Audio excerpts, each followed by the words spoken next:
kuatkan hati, negeri ini memanggilmu kawan. Belajar bergerak berbagi untuk negeri, guru penggerak majukan pendidikan. Guru penggerak menghamba pada murid, kreatif rancang pembelajaran.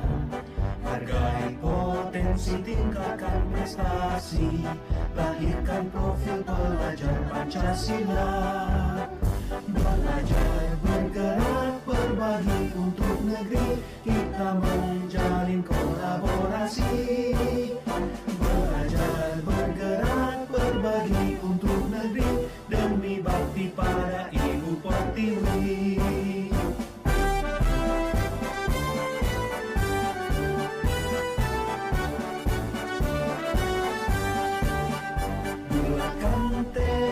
Oke, selamat pagi Bu. Pagi. Selamat pagi. Bagaimana kabarnya hari ini? Baik. Baik. Oke. Jadi pertama-tama saya secara pribadi mengucapkan terima kasih kepada Ibu Kepala Sekolah SMP Negeri 2 Mimika, Kabupaten Mimika, Provinsi Papua Tengah, yang sudah berkenan meluangkan waktunya untuk saya wawancarai dari tugas saya di CGP Angkatan 10, terlebih khusus di topik pengambilan keputusan berbasis nilai-nilai kebajikan sebagai seorang pemimpin. Dan di demonstrasi kontekstual 3.1 kami diajak untuk melakukan interview ke beberapa pemimpin sekolah yang ada. Oke. Dan salah satu ibu yang saya pilih. Jadi oleh itu terima kasih banyak Ibu atas kesediaannya menerima saya. Oke, jadi kita mulai saja Bu ya. Jadi selama ini bagaimana Anda dapat mengidentifikasi kasus-kasus yang merupakan dilema etika atau rujukan moral di sekolah ini Bu? Iya. Kalau untuk saya sendiri, Ya. kalau untuk kasus dilema etika itu artinya sebuah kasus yang benar lawan benar. Iya, benar lawan benar, Ya. betul. Sedangkan rujukan moral itu sebuah kasus yang benar lawan salah. Iya, betul. Jadi, saya harus bisa mengidentifikasi kasus tersebut sehingga kebijakan atau keputusan yang saya ambil tidak salah. Tidak salah, betul Bu. Dan itu bermuara pada kepentingan siswa ya. Ya. Ya, good. Oke. Selama ini bagaimana Ibu menjalankan pengambilan keputusan di sekolah ini untuk kasus-kasus di mana ada dua kepentingan yang sama-sama benar yang Ibu harus ambil. Terus kebijakan apa yang Ibu ambil untuk mengandung nilai-nilai kebijakan dari keputusan ini? Iya. Jadi untuk diketahui bahwa sekolah ini cukup besar ya. Cukup besar, ya memang SMP2 sangat ya, besar di Kabupaten banyak Mimika. siswa dan semakin besar semakin banyak persoalan Betul yang Bu. terjadi. Iya. Saya ambil contoh misalnya ada kasus pencurian. Pencurian, betul. Ya. Kasus pencurian itu yang dilakukan adalah siswa sendiri. Siswa sendiri yang melakukannya ya. Dan yang berikut siswa tersebut juga waktunya akan mengikuti ujian Sekolah, ujian nasional ya, ujian Ya. sekolah begitu ya. Jadi bagaimana saya bisa mengambil suatu keputusan Betul. apakah memang siswa ini harus dikeluarkan atau harus diberikan satu kesempatan Betul. untuk dia melakukan ujian. Dan ini juga merupakan dilema. Ya, betul. Dilema terhadap saya sebagai pemimpin sekolah. Ya, betul. Di satu sisi bahwa keputusan yang saya harus ambil bermuara atau harus berpihak kepada siswa. Betul. Seperti itu. Ya, terus yang salah satu contoh yang Ibu sebutkan tadi itu, terus Ibu mengambil keputusan yang bagaimana? Yang baru-baru kasus yang terjadi itu yang Ibu ceritakan. Jadi contoh kasus seperti ini yang pertama kita lakukan yaitu panggil orang tua. Panggil orang tua ya. Panggil orang tua dan siswa tersebut. Oke. Dan memang persoalan ini juga sampai ke ranah hukum dan Betul. ditangani oleh Ya, kepolisian. kepolisian karena Betul. sudah bermuara hukum. Tetapi kami dari pihak sekolah, saya panggil wali kelasnya, panggil wakasek, Ya, panggil kesiswaan, ya, semua itu kita libatkan bersama Betul. untuk pengambilan keputusan karena saya pikir ini hal yang cukup serius. ya. Apakah saya harus melakukan ini sesuai dengan etika kasus ini dilema ITK Iya, dilema etika, betul. atau sebagai Rujukan moral. rujukan moral. Iya. Nah, di satu pihak kalau kasus ini saya ambil sebagai Rujukan moral. rujukan bukan Dilema etika berarti siswa ini saya kasih keluar. Iya, betul. Tetapi karena saya juga harus berpikir masa depan dari Betul, siswa betul. ini Dan siswa. sehingga keputusan yang saya ambil tetap hukum dijalankan tetapi Betul. kita kasih kesempatan untuk dia melakukan ujian. Melakukan ujian akhir kemarin. Oke. Iya. Jadi betul Bu, langkah-langkah atau prosedur yang Ibu sudah katakan tadi melibatkan seluruh Iya. stakeholder yang Iya. ada di sekolah ya, mulai dari guru, dewan guru, orang tua, bahkan sampai pihak berwajib sudah dilibatkan dalam masalah-masalah khususnya yang kemarin terjadi. Oke. Terus yang berikutnya Bu, hal apa saja yang selama ini dianggap efektif dalam pengambilan keputusan pada kasus-kasus dilema etika? Jadi yang saya anggap sangat baik itu Ya, yang betul, pertama sangat efektif ya. yang efektif itu yang pertama saya harus berpikir bahwa keputusan yang saya ambil ini menguntungkan siswa atau tidak. Ya. Nah, artinya segala sesuatu yang kita ambil itu harus berpihak kepada siswa. Berpihak kepada siswa, Nah, betul. Ya. sehingga yang paling efektif itu semua unsur saya libatkan untuk Betul. pengambilan suatu keputusan. Ya. Baik itu wali kelasnya, baik itu wakasek, baik Wakasek. itu kesiswaan. Nah, Betul. sehingga ke depan nanti semua bertanggung jawab pada Betul. keputusan yang kita ambil. Betul. Dan itu sangat efektif sekali. Iya, betul. Oke. Apakah khususnya di sekolah ini atau khususnya dari Ibu sendiri memiliki jadwal tertentu dalam sebuah penyelesaian kasus dilema etika? Apakah Ibu langsung menyelesaikannya di tempat atau memilih sebuah jadwal untuk menyelesaikannya? Bentuk prosedur apa yang Ibu sudah jalankan di sekolah ini? Iya. Tergantung dari masalah. Oh, tergantung dari masalah ya. Tergantung. Jadi tidak ada jadwal Iya, yang permanen tidak ya. ada jadwal. Jadi kalau misalnya memang masalah itu memang harus diselesaikan hari itu juga, Ya, kita selesaikan hari selesaikan. itu juga betul. Tetapi kalau memang butuh waktu untuk ada pertemuan dengan orang tua, Betul. dengan pihak sekolah, Pihak berarti sekolah. kita jadwalkan, Jadwalkan. kita buat jadwal untuk panggil orang tua, Tua. lalu kita selesaikan Betul. secara bersama. Jadi tidak ada jadwal Tidak. permanen untuk Iya, menyelesaikan kasus-kasus misalnya kasus dilema etika yang terjadi di sekolah ini. Tidak. Tidak ada ya. Oh betul ya. Adakah seseorang atau faktor-faktor apa yang selama ini mempermudah atau membantu Ibu dalam pengambilan keputusan dalam kasus-kasus dilema etika di sekolah ini? Ya. Tadi saya sampaikan bahwa kalau misalnya ada sebuah kasus itu Ya. dari pertama saya panggil wali kelasnya dulu. Wali kelas ya yang Wali dilibatkan, kelas betul. yang ini, lalu berikut kesiswaan. Kesiswaan. Karena kesiswaan itu kan menyangkut dengan siswa. Betul ya. Lalu berikutnya kalau saya sudah gali informasi, saya panggil lagi wakasek kesiswaan. Kesiswaan, betul.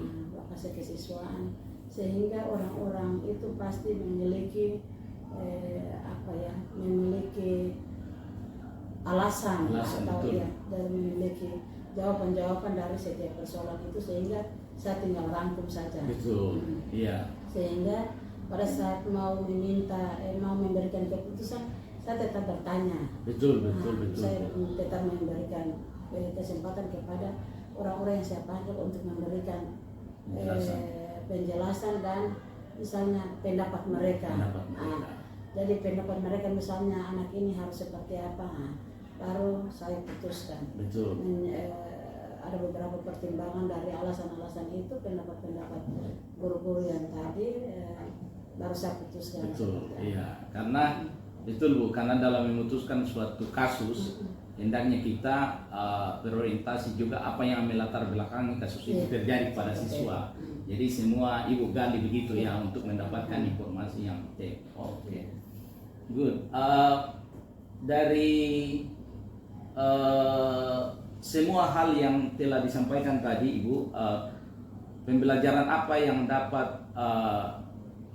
kita petik dari pengalaman mengambil keputusan tentang dilema etika yang kita bahas ini ya? Iya.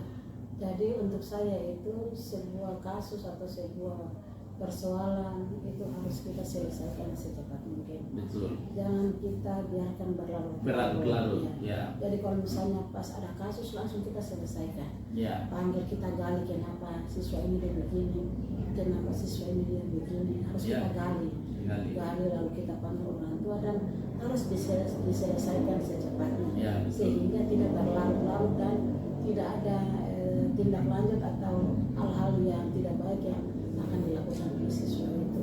Jadi langsung panggil, langsung kita selesaikan. Betul. Ya. Jadi setiap ada masalah langsung diselesaikan secepatnya. Oke. Ada closing statement Ibu yang bisa Ibu sampaikan tentang dilema etika atau bujukan moral? Mungkin ada kata-kata penutup. Ya. Untuk saya sebagai pimpinan, betul, saya tetap mengacu pada keberpihakan kepada siswa. Kepada siswa. Jadi apapun keputusan yang akan saya ambil, baik itu kasus benar lawan benar, salah benar lawan salah, betul. Tetapi semua itu akan bermuara ke siswa. Apakah memang kasus itu keputusan yang kita ambil menguntungkan siswa atau merugikan siswa. Tetapi kalau untuk saya sendiri secara pribadi, saya tetap orientasi pada siswa. Artinya saya tetap memberikan kesempatan kepada siswa untuk menimba ilmu, untuk ada dalam pendidikan, karena pendidikan itu penting. Persoalan mau dia lanjut atau seperti apa, itu urusan belakang. Yang penting tugas saya sebagai pimpinan itu harus memberikan kenyamanan kepada setiap siswa yang sekolah di sini untuk dapat menerima pendidikan yang sebaik-baiknya. Oke, terima kasih banyak Ibu atas waktu yang diberikan kepada saya khususnya. Jadi kita sudah melakukan wawancara yang singkat dan secara pribadi saya mengucapkan terima kasih banyak lagi kepada Ibu Kepala Sekolah SMP Negeri 2 Mimika, Kabupaten Mimika, Provinsi Papua, yang sudah meluangkan waktunya dalam sesi wawancara ini.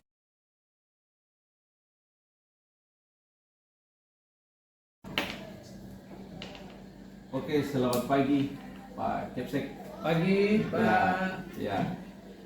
Pertama-tama saya mengucapkan terima kasih atas kesempatan yang diberikan kepada saya. Jadi saya datang di Pak Kepsek untuk melakukan wawancara kepada pemimpin sekolah untuk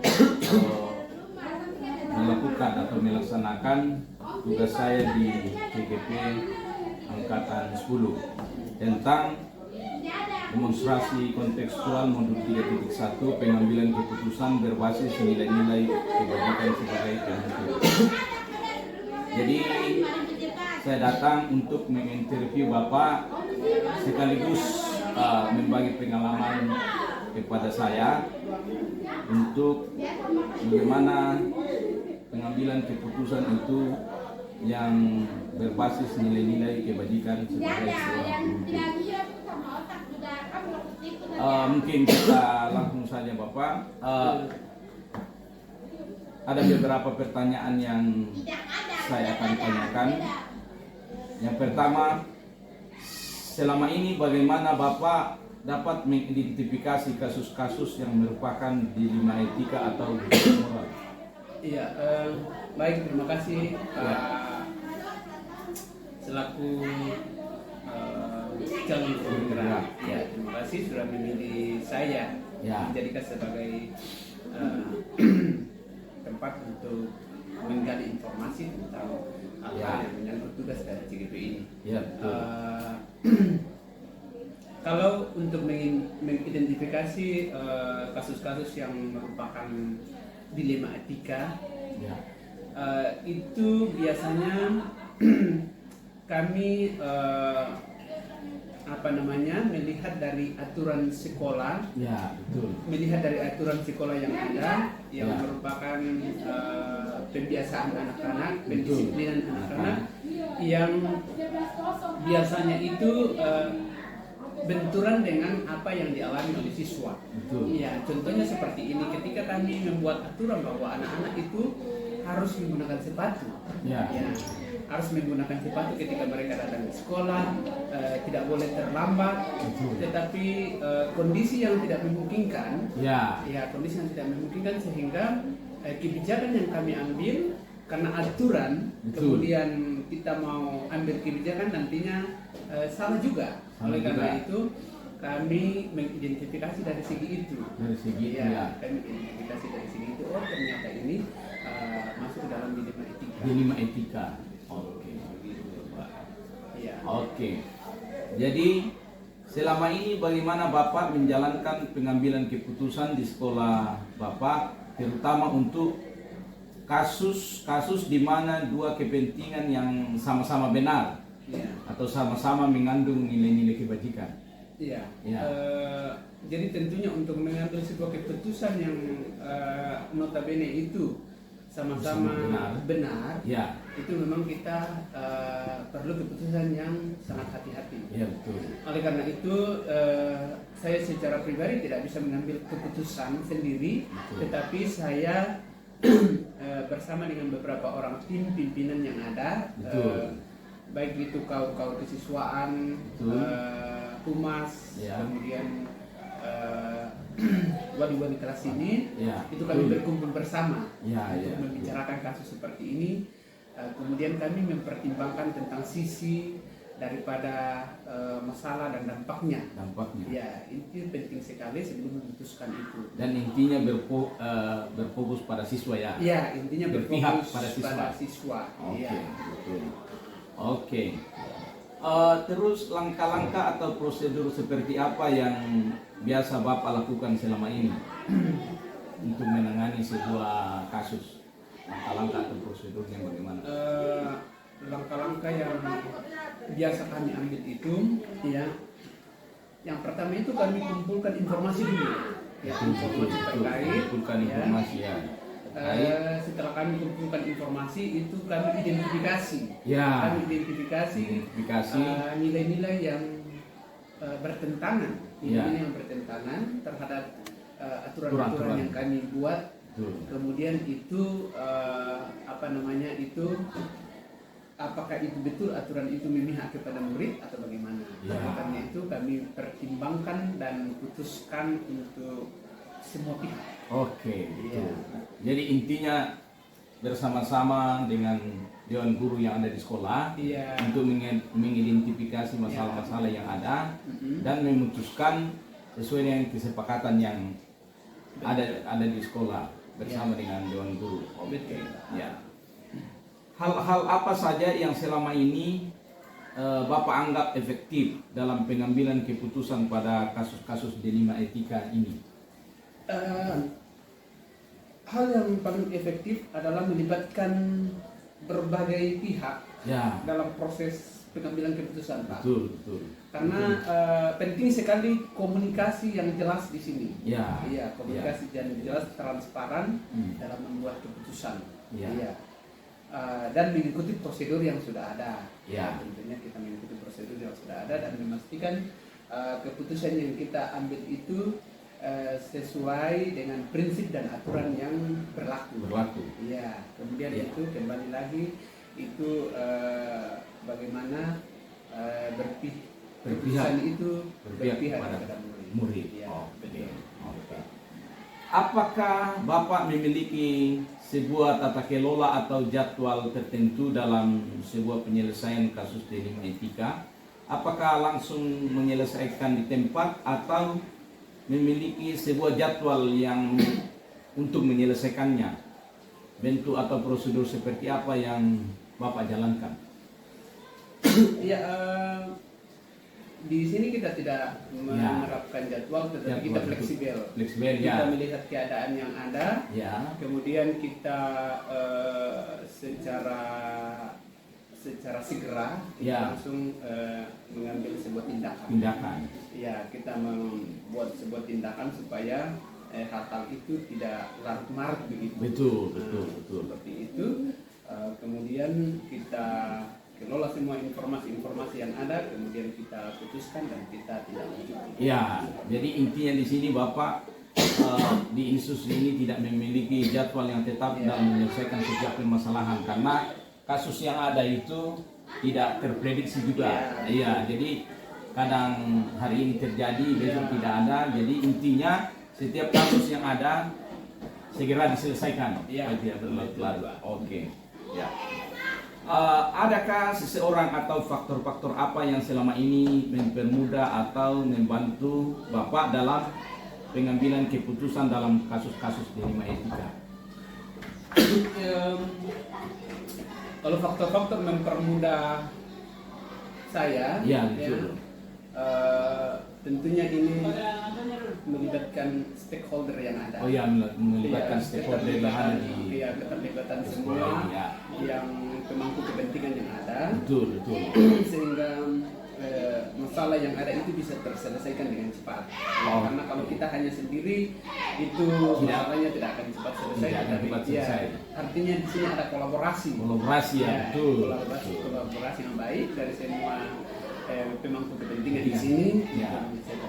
Ya, oke. Jadi luar biasa. Jadi faktor-faktor atau seseorang yang membantu Bapak dalam mengambil sebuah keputusan itu adalah seluruh pemangku kepentingan yang ada di sekolah, dewan guru, bahkan orang tua wali, terlibat. Ya, kita libatkan semua. Ya, kita dilibatkan semua. Oke.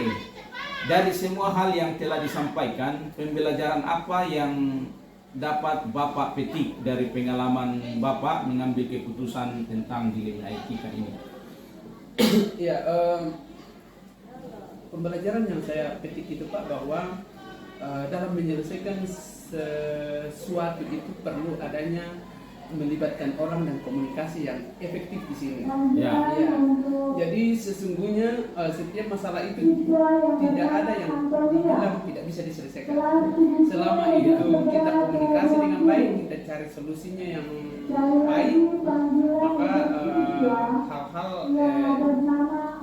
dilema etika ini itu bisa kita cari dari keluar. Dan itu sesuai dengan ketentuan dan aturan yang ada yang memang kita sudah sepakati, dan tentunya tidak merugikan dari pihak, baik pihak dari kepentingan di sekolah maupun dari murid itu sendiri. Oke. Jadi terima kasih Bapak atas waktunya, dan terakhir mungkin saya merefleksikan bahwa Bapak dalam mengambil suatu keputusan di sekolah ini yang khususnya kasus yang berhubungan dengan dilema etika atau tuntutan moral, Bapak melibatkan seluruh stakeholder yang ada, pemangku kepentingan yang ada dalam menyelesaikan setiap permasalahan yang ada di sekolah ini. Dan keputusan yang telah disepakati itu Bapak sudah mengatakan bahwa hasilnya harus selalu berpihak kepada murid. Ya, hasilnya harus berpihak kepada murid. Jadi ya, terima kasih banyak lagi Pak atas kesempatan yang diberikan kepada saya. Saya mendapat banyak pengalaman, pengetahuan dari sharing-sharing yang kita lakukan pada pagi hari ini. Oke, terima kasih banyak Bapak. Ya, baik. Dalam tugas. Sama-sama.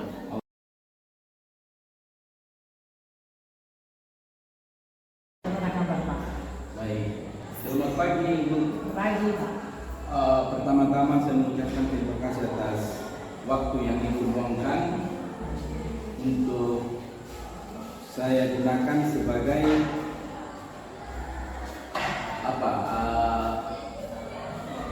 melakukan wawancara dalam tugas PGP saya di Angkatan 10 ini mengenai pengambilan keputusan berbasis nilai-nilai kebajikan sebagai seorang pemimpin. Jadi saya memilih Ibu karena Ibu merupakan salah satu wakil kepala sekolah yang ada di SMP Negeri 6 dan mohon kesediaannya Ibu untuk meluangkan waktunya untuk saya wawancarai. Bisa sediakan? Terima kasih banyak Ibu. Oke, yang pertanyaan pertama yang saya tanyakan Bu, selama ini bagaimana Anda dapat mengidentifikasi kasus-kasus yang merupakan dilema etika atau dilema moral, bukan moral? Baik, kalau dilema etika dan rujukan moral selama ini ya kita lihat persoalannya Pak. Ya. Nah, prioritas utamanya apa yang kita prioritaskan. Nah, apakah bisa itu untuk apa kebaikan bersama dalam sekolah itu. Nah, seperti itu caranya mengatasinya. Prioritas utama yang ini. Yang diprioritaskan, Ya, tapi ya. semuanya berpihak pada murid. Ya jelas itu prioritas utamanya untuk murid semuanya untuk kebaikan murid. Oke. Selama ini bagaimana Anda menjalankan pengambilan keputusan di sekolah ini, terutama untuk kasus-kasus di mana ada dua kepentingan yang sama-sama benar. Bagaimana Ibu mengambil keputusan? Baik, itu dilema ya. Ya. Nah, tetapi kita boleh memutuskan ya tadi yang utama adalah prioritas utama kita. Misalnya, apakah keduanya itu membutuhkan kehadiran kita? Nah, kalau memang membutuhkan kehadiran kita, yang utama, bisakah yang satunya ditunda atau tidak? Nah, kalau kegiatan itu yang satunya bisa ditunda, sama-sama menjadi baik ya, berarti kita laksanakan. Kita putuskan yang satunya ditunda, yang satunya bisa jalankan. Ya. Terus langkah-langkah atau prosedur seperti apa yang biasa Ibu lakukan selama ini? Nah, prosedurnya ya kita telah permasalahan itu. Setelah itu, ya permasalahan kita biar tidak berlarut-larut ya kita sampaikan juga kepada kalau memang hubungan dengan siswa kita bisa sampaikan ke komite. Kalau hubungan dengan wali kelas ya kita bisa bersama-sama membicarakan dengan wali kelas agar semua permasalahan bisa selesai dan tidak berlarut-larut.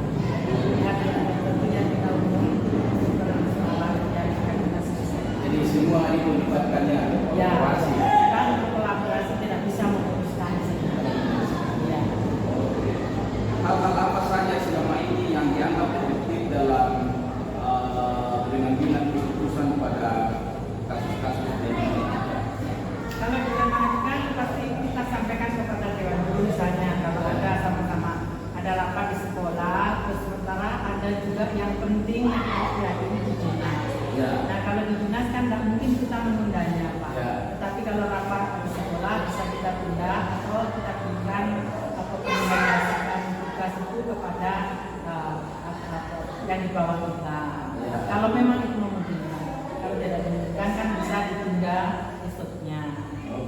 Ya. Oke. Hal-hal apa saja yang selama ini merupakan tantangan dalam mengambil keputusan? Ya, tantangannya di sini karena kita di sini menghadapi manusia yang majnun ya Pak. Ya. Jadi dalam mengambil keputusan kita tidak semata-mata kita ambil gitu, paling tidak ya kita sampaikan bahwa persoalannya itu tentang apa. Nah, kalau memang persoalannya tentang hukum ya berarti kita libatkan yang berwajib. Kalau persoalannya tentang siswa ya kita Secara intern ya, dalam sekolah. secara bersama dengan orang guru ya. Dengan orang tua siswa juga. Ya, yang dilibatkan. bermasalah. Ya. Pasti kita libatkan semua. Ya. Apakah Anda memiliki sebuah jadwal tertentu dalam menyelesaikan kasus dilema etika? Apakah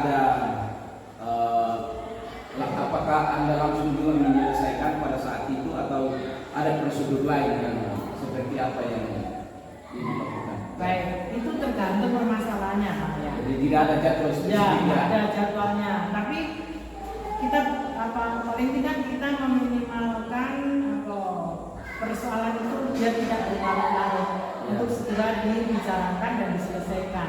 Ya. Jadi kalau memang butuh ya kita hari ini segera selesaikan, berbicara dengan pihak yang berkaitan. Kalau memang belum bisa hari ini ditunda, tetapi tidak boleh dibiarkan. Ya. Harus diselesaikan. Harus diselesaikan. Jadi tidak ada jadwal yang Nggak ada. Kalau jadwalnya nggak ada. Jadi ada kasus saat itu berusaha mungkin untuk langsung menyelesaikannya. Menyelesaikan hari itu kalau bisa, kalau tidak bisa ditunda. Misalnya butuh waktu besok, tetapi nggak boleh berlarut-larut. Adakah seseorang atau faktor-faktor apa yang selama ini yang mempermudah atau membantu Anda dalam pengambilan keputusan dalam kasus-kasus D5 etika ini? Ya, kalau Siapa-siapa yang Ibu yang membantu ya. dilibatkan ya pasti jelas dengan guru, Ya. orang tua murid, ya dalam komite ya bapak-bapak dengan kepala sekolah dengan yang berhubungan dengan pendidikan. Jadi semua stakeholder yang ada di sekolah ya. Sekolah pasti kita libatkan. Dilibatkan. Itu yang membuat mengatasi permasalahan itu tanpa masalah. Jadi segera selesai. Dari semua hal yang telah disampaikan oleh Ibu, pelajaran apa yang dapat Anda petik dalam pengalaman dalam pengambilan keputusan tentang D5 etika ini? Ya, baik. Kalau dalam pengambilan keputusan yang penting yang pertama adalah prioritas utama. Yang prioritas utama dari permasalahan itu apa yang harus dilaksanakan dengan segera. Yang berikutnya itu paling tidak harus bersama-sama dengan Dewan Guru semuanya untuk segera mengatasi persoalan-persoalan yang ada pada saat pembelajaran atau saat di sekolah atau yang penting yang dituliskan pada saat itu kerjasama juga semuanya harus berpihak kepada siswa. Jangan sampai siswa itu merasa dirugikan. Ya, karena kita di sekolah wajib untuk membentuk karakter siswa. Jadi kalau mungkin ada siswa yang agak melanggar ya kita harus bina. Semuanya harus. Jadi semua keputusan yang diambil jika ada kasus-kasus tertentu yang diselesaikan intinya harus berfokus pada kepentingan siswa. Tidak boleh merugikan siswa. Iya. Ya. Oke. Jadi saya pribadi mengucapkan terima kasih banyak atas kesempatan yang diberikan kepada saya. Ibu sudah bersedia saya wawancarai tentang pengambilan keputusan dan sesuai dengan nilai-nilai kebajikan, khususnya dalam D5 etika dengan tujuan moral. Ya. Kata penutup Bu tentang dilema etika dengan tujuan moral, bagaimana pandangan Ibu? Pandangan saya kata penutupnya, ingat prioritas utama dan jangan lupa utamakan siswa. Utamakan siswa. Oke, terima kasih banyak. Ya. Tuhan memberkati. Amin. Amin.